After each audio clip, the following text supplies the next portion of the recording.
rest is just noise. Hello, and welcome to The Rest is Just Noise. Do you have ears? Have you ever been to a city? Statistically speaking, the answer is yes. Well, then this is the podcast for you. Here, we'll be talking through anything and everything to do with sound in our cities. I'm your host, Andrew. I'm an acoustician and a PhD student, and I'll be joined on our journeys by my colleagues Francesco. Hi, everyone.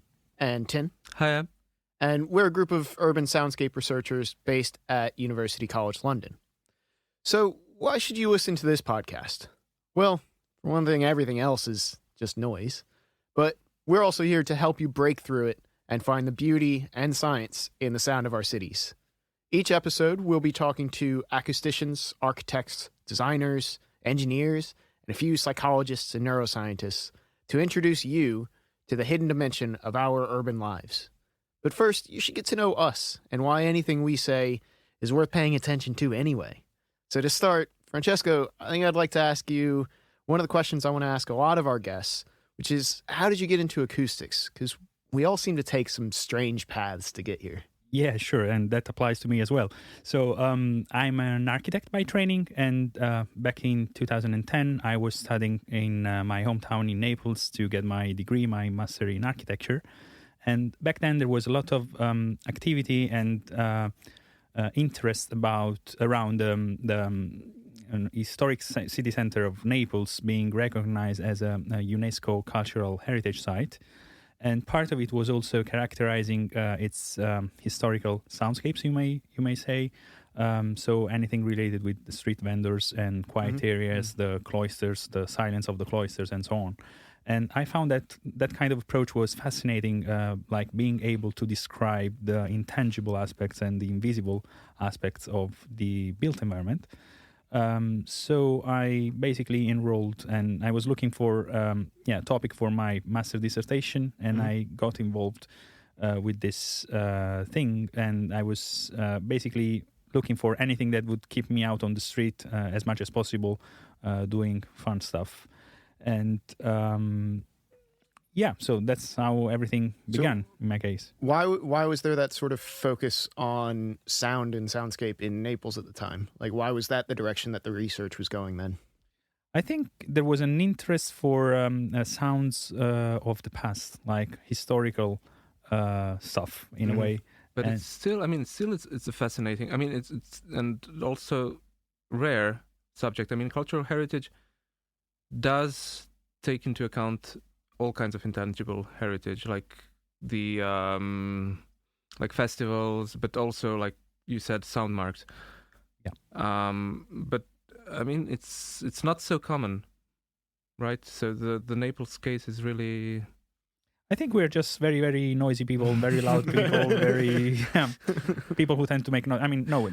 I mean, historically, Naples has a very strong relationship with anything related with sound and music and melody and anything theatrical, if you wish. Yes. So I think that was one of the things.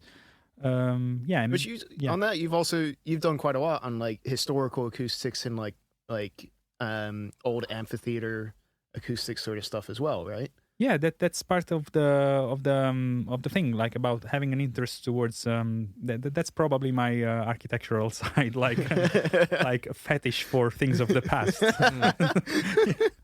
I guess no, but in general, I was fascinated with the idea of something that you design but you cannot actually see. So that's the fashionable thing, I would say, of working with sounds. And after that, I basically, enrolled in a PhD program, which was basically dealing with similar stuff in terms of extending the scope of sensory research and going beyond vision and environmental design that has to be holistic, involving all kind of sensory modalities. And soundscape to some extent was always on the background for me. So it's something that was with me all along the way. And I ended up at UCL eventually. Working with you folks. So Tin, same question to you. How did you get into acoustics? Because I know you've got sort of a similar sort of background, but with a couple of extra little twists and turns in there. Yeah, I mean, I'm also an architect, like Francesco. And yeah, this part of working beyond vision in design is one things that drawn me to soundscape, definitely. I mean, there's this sound art installation that was quite famous at the time in Croatia, in Zadar, the sea organ, which is like it's when the ocean waves seaside. like come in and I mean, it like creates I mean, it's like those organ resonances and organ. It's like pipe organ yeah. built in to a promenade, Mhm. right? So the waves come in and go out, just like when you play the mouth Yeah. organ, and so it's like G major and C major that go, but there's no structure built upon it, so it's just like sounds that creates the spot, and people come there just because of Just that. to see the sound. So it's this, yeah. To hear, It's just to see the sound, just to hear the sound. Yeah. This is how I think about these things. And also I came to in a sort into acoustics in this DIY informal way, being a musician, playing in bands, recording bands, doing electronic music. Mhm. I mean, I do have a high school degree in music theory, but like during my studies in architecture, I spent a lot of time working with music and thinking about how things do get into a microphone and what makes them sound like they do when they come out of the speakers, and how rooms are related to that. Yeah. So when I learned that there's a thing called soundscape, it sounded like a thing I should... That it fits quite well. Yeah, I should try to do. So I got into it while doing my PhD in Zagreb. Okay. Yeah, I mean, that seems to be a pretty common path for a lot of acousticians, is some sort of like technical thing, and then also a musician, and figuring out how to combine those two sorts of things. What about you? How did you come to acoustics? Well, exactly that sort of way. I was initially studying music at university as a classical trombone music education major, and then I took a physics of music course. And I'd done a lot of physics at high school, and I just absolutely fell in love with it. I couldn't think about anything else. It was the only thing that I wanted to study. And in order to study it, I couldn't do it in the States, so I came to Cardiff University and studied physics and music. Did a lot of that. Ended up working as an acoustics consultant on like wind farms in the UK, and on buildings and traffic noise and that sort of stuff in Los Angeles. Until eventually I sort of got a bit fed up with that, and sort of realized that the tools that we had weren't quite good enough. All the ways that we were talking about sound in environmental and building acoustics, and particularly how it impacted people, and like how noise pollution worked, all that just wasn't satisfying to me. It didn't really make a lot of sense. And so I saw this PhD that I'm doing in UCL, which is all about soundscape and focusing on how people perceive it, and trying to quantify that and bring it all together into a way to measure sound which is centered on people's perception, how it actually impacts them. I mean, learning about quantifying perception is kind of a mind-blowing thing.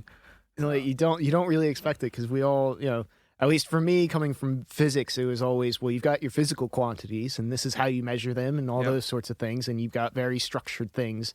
And then it was, and then the psychologists are off there doing their own thing. And we don't talk to them very much. And No, not often. Yeah. So coming into this, where it's like, oh no, yeah, you can plot perception, was just like, wait, what? What do you mean you can plot perception? And I'm sure we'll get into that in depth another time, but that just like, that sort of thing really sort of gets a bit mind blowing when you start learning about it a bit more.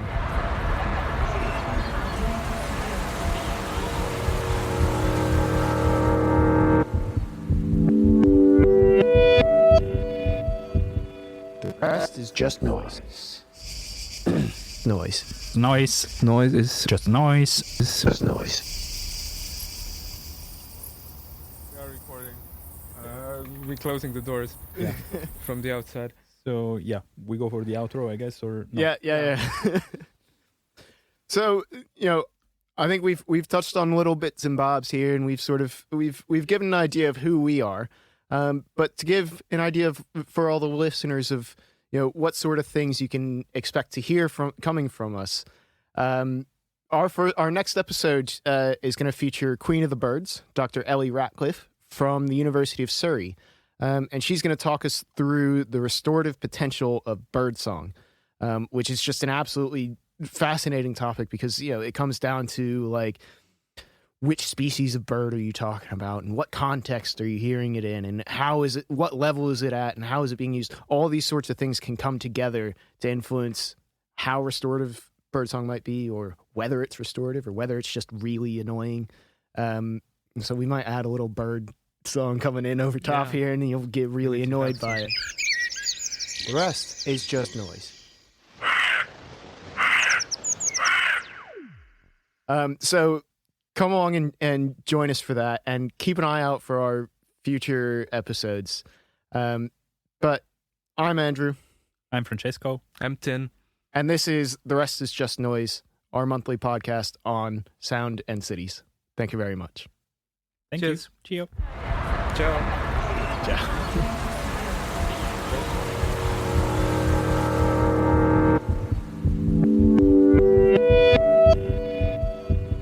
The Rest is Just Noise. You can find episodes of The Rest is Just Noise on all of your usual podcast apps. And on our website at justnoisepod.com. We're also on Twitter as @justnoisepod. The Rest is Just Noise is supported by the UK Acoustics Network.